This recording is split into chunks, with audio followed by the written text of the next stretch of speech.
এসপিওনাজে বিশেষ করে propaganda information ওয়ারফেয়ারের ক্ষেত্রে একটা বহুল প্রচলিত টেকনিক হলো কনফিডেন্স ইরোশন স্ট্র্যাটেজি। এটার মূল উদ্দেশ্য হলো কোনো সরকার রাষ্ট্রীয় প্রতিষ্ঠানকে দখল করতে হলে আগে তার বিষয়ে আস্থার সংকট তৈরি করতে হয়।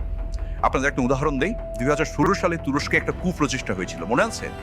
ফেতুল্লাহ গুলেনের লোকজন তুরস্কের গণতান্ত্রিক সরকারকে উৎখাত করতে চেষ্টা করেছিল। তো তুরস্কের জাতীয় গোয়েন্দা সংস্থা এমআইটির বিরুদ্ধে গুলেনিস্ট মুভমেন্ট ফেতো ঠিক একই ধরনের কৌশলে প্রচারণা চালিয়েছিল। তারা ডিজিটাল প্ল্যাটফর্ম ব্যবহার করে প্রচার করেছিল যে গোয়েন্দা সংস্থাটি তুরস্কের সাধারণ মানুষের শত্রু এবং এটি বিদেশি শক্তির হয়ে কাজ করছে। তারা তুর্কি গোয়েন্দা সংস্থার প্রধান হাকান ফিদানকে বিতর্কিত করার জন্য একের পর এক সাজানো ফাঁস হওয়া তথ্য ছড়িয়ে দিয়েছিল। তাদের লক্ষ্য ছিল গোয়েন্দা সংস্থাকে অকার্যকর করে দিয়ে রাষ্ট্রের শাসন ব্যবস্থাকে দুর্বল করা। বাংলাদেশের বর্তমান পরিস্থিতিতে ডিজিএফআই এর বিরুদ্ধে পিনাকি ভট্টাচার্য ও তার সঙ্গীদের অবস্থান হুবহু এই তুর্কি মডেলের কথা আমাকে মনে করে দেয়।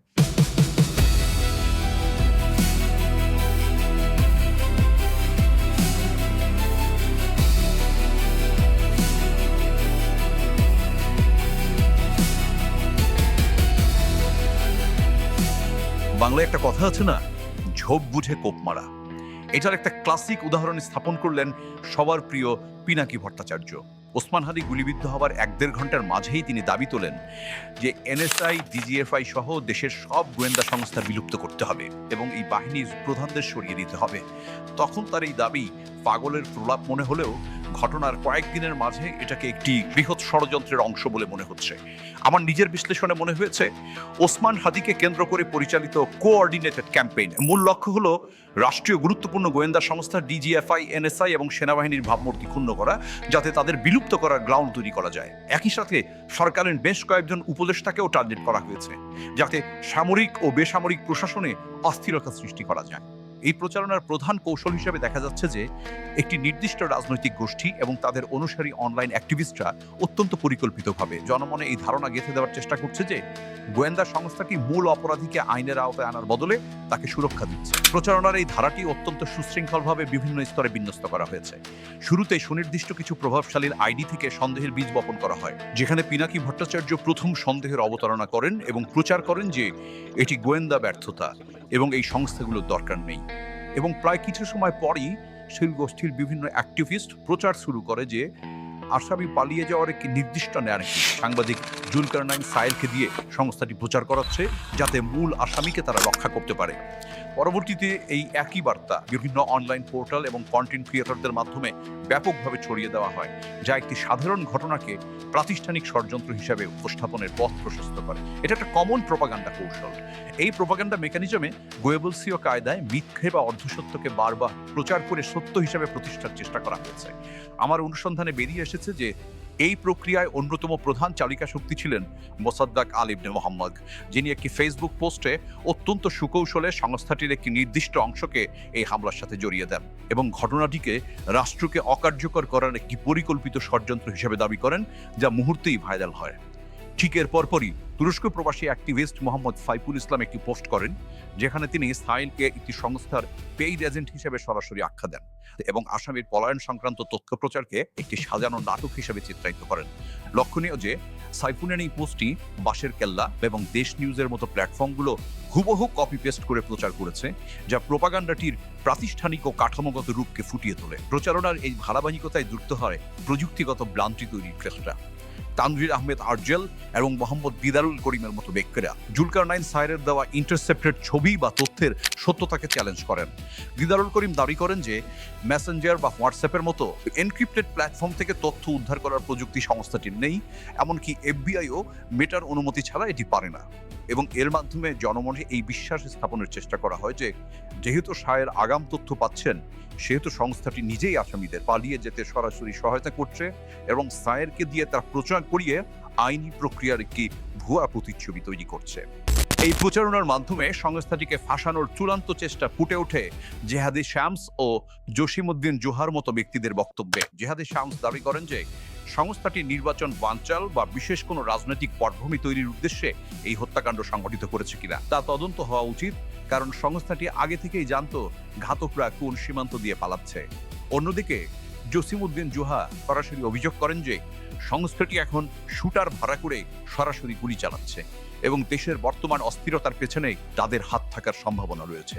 হোসাইন রাজনও এই প্রচারণায় অংশ নিয়ে সংস্থাটিকে একটি দিল্লি কেন্দ্রিক কাঠামোর প্রতিচ্ছবি হিসেবে উপস্থাপন করেন, যা জনগণের মধ্যে তীব্র জাতীয়বাদী আবেগ ও অনাস্থা তৈরির একটি প্রয়াস। আরো ভয়াবহ বিষয় হলো এই প্রচারণায় অবসরপ্রাপ্ত কিছু সামরিক কর্মকর্তাকেও যুক্ত করা হয়েছে। Table talk with Hasina Akhtar নামক একটি ইউটিউব চ্যানেলের মতো প্ল্যাটফর্মে major Mehedi, brigadier general Zia Hasan এবং লেফটেন্যান্ট কর্নেল মোস্তাফিজুর রহমান সরাসরি ও পরোক্ষভাবে বাংলাদেশ সেনাবাহিনী, এনএসআই ও ডিজিএফআই এর বর্তমান নেতৃত্বকে অভিযুক্ত করেছেন। তারা কিন্তু সবাই অবসরপ্রাপ্ত এবং তারা কোনো প্রমাণ ছাড়াই এই হামলাকে ট্রেন্ড অপারেশন আখ্যা দিয়ে একে নির্বাচন বানচালের ষড়যন্ত্র হিসেবে প্রচার করছেন। মজার ব্যাপার হলো তাদের আলোচনায় একটি সূক্ষ্ম রূপান্তর লক্ষ্য করা যায়। প্রথমে তারা গোয়েন্দা ব্যর্থতার কথা বলেন, এরপর ধীরে ধীরে সেটিকে সক্রিয় সংশ্লিষ্টতা বা ইচ্ছাকৃত আড়াল করার ন্যারেটিভে নিয়ে যান। এখানে আরেকটা মজার বিষয় হলো যেসব সংস্থা সরাসরি তদন্তের সঙ্গে যুক্ত, যেমন পুলিশ, ডিবি বা সিটিটিসি, প্রোপাগান্ডাকারীদের আলোচনায় তারা প্রায় অনুপস্থিত। তাদের মূল লক্ষ্য কেবল সেনাবাহিনী ও ডিজিএফআই, যাদের উপর সরাসরি তদন্তের দায়িত্ব বর্তায় না। সব মিলিয়ে মনে হয়েছে ওসমান হাদি গুলিবিদ্ধ হওয়ার ঘটনাকে কেন্দ্র করে পরিচালিত এই সমন্বিত প্রচারণাকেই কেবল একটি তাৎক্ষণিক প্রতিক্রিয়া নয়, বরং এটি একটি সুদূর প্রসারী রাজনৈতিক ও কৌশলগত পরিকল্পনার অংশ। এই প্রচারণার কেন্দ্রবিন্দুতে রয়েছেন প্রভাবশালী ইনফ্লুয়েন্সার পিনাকি ভট্টাচার্য, যিনি ঘটনার পরপরই অত্যন্ত সুকৌশলে পুরো বিষয়টির অভিমুখ এনএসআই ও ডিজিএফআই এর দিকে ঘুরিয়ে দেন। তার প্রচারণার মূল ভিত্তি ছিল একটি উগ্র দাবি, যা হলো বাংলাদেশের জাতীয় নিরাপত্তার প্রধান স্তম্ভ হিসেবে পরিচিত এই সংস্থাকে পুরোপুরি বিলুপ্ত বা বাদ দিয়ে দিতে হবে। এছাড়া নির্বাচন ট্রাম্প এমন বেশ কিছু উপদেষ্টাকে টার্গেট করা হয়েছে। আমরা যদি পিনাকি ভট্টাচার্যের বা তার আগের বিভিন্ন অ্যাক্টিভিজম খেয়াল করি, তবে তার এই দাবি নতুন কিছু নয়। তিনি দীর্ঘদিন নির্বাচন বিরোধী ক্যাম্পেইন করেছেন। বরং হাদির ঘটনা দেখাচ্ছে এই ষড়যন্ত্রের মাত্রা অনেক গভীর। সামরিক দিক থেকে দেখলে এই পুরো প্রক্রিয়াটি ছিল অ্যাসিমেট্রিক ইনফরমেশন ওয়ারফেয়ার বা অসম তথ্যযুদ্ধের ক্লাসিক উদাহরণ। চলুন এর কৌশলগত দিকগুলো জেনে নেওয়া যাক। এর প্রথম ধাপকে বলে ডেলিজিটিমাইজেশন বা রাষ্ট্রের একটি গুরুত্বপূর্ণ অঙ্গকে জনগণের শত্রুতে পরিণত করা। যখন পিনাকি বলেন যে গোয়েন্দা সংস্থাকেই বাদ দিতে হবে, তখন তিনি মূলত রাষ্ট্রের প্রতিরক্ষা কাঠামোকে পঙ্গু করে দিতেই মনস্তাত্ত্বিক ক্ষেত্র তৈরি করেন। আর পরের স্টেজকে বলে পাবলিক আউটরিচ ম্যানিপুলেশন। ওসমান হাদির মতো একজন জনপ্রিয় ব্যক্তির আক্রান্ত হওয়ার আবেগটিকে ব্যবহার করে গোয়েন্দা সংস্থার বিরুদ্ধে ঘৃণা তৈরি করা হয়েছে। এর লক্ষ্য হলো এমন একটি পরিস্থিতি সৃষ্টি করা যেখানে সংস্থাটি তার স্বাভাবিক কাজ করতে গেলে জনগণের বাধার সম্মুখীন হয়। পরের স্টেজকে বলা হয় ইনফরমেশন ওভারলোড ও বিভ্রান্তি সৃষ্টি করা, যেখানে জুলকারনাইন সাইডের প্রতিটি আপডেটকে সন্দেহজনক হিসেবে উপস্থাপন করার মাধ্যমে তথ্যের সত্যতা যাচাইয়ের ক্ষমতাকে বাধাগ্রস্ত করা হয়েছে। যখন মানুষ আসল তথ্যের চেয়ে ষড়যন্ত্র তত্ত্ব বেশি বিশ্বাস করতে শুরু করে, তখন গোয়েন্দা সংস্থার সক্ষমতা প্রশ্নবিদ্ধ হওয়া সহজ হয়ে যায়। এই কাজটি তারা করছেন এবং পরের স্টেজে তারা গোয়েন্দা সংস্থা বিলুপ্ত করতে চান।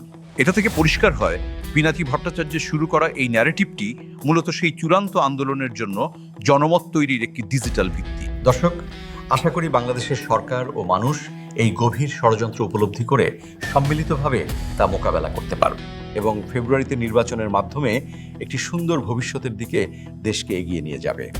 আজ এ পর্যন্তই। আল্লাহ হাফেজ।